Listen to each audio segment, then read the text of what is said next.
Glenn Denny was a student of mine in my photography class, and he very talented, very fine still photography.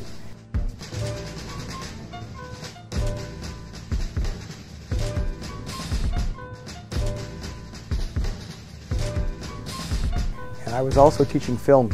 This is at San Francisco State University in the 60s. And I suggested that he should take my film class. And he said he had this dream of doing El Capitan. So we talked about doing this film for about 6 months.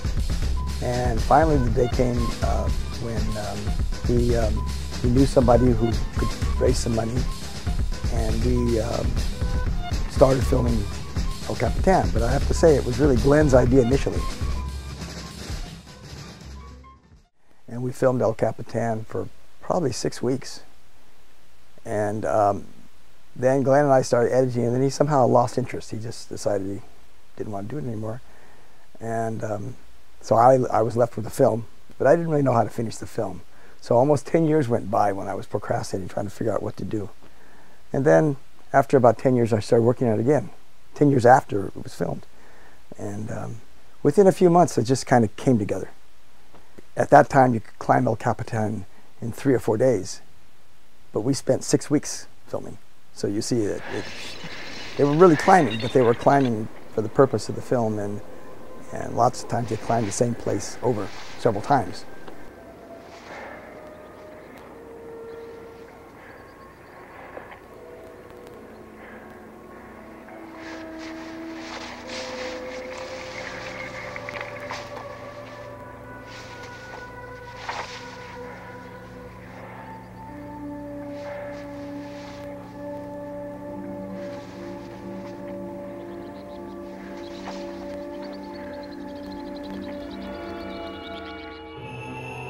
Yeah, Glenn did most of the water shots. We had discussed it.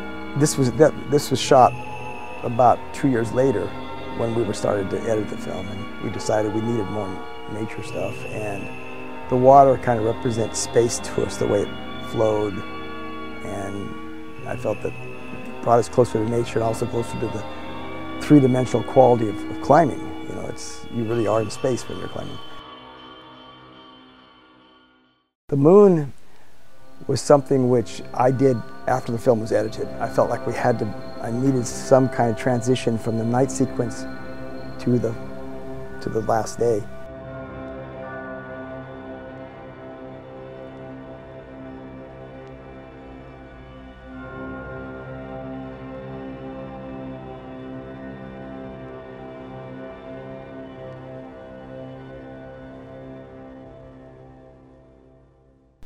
And the most difficult part was probably the fatigue that set in after a while. I mean, everyone got very tired.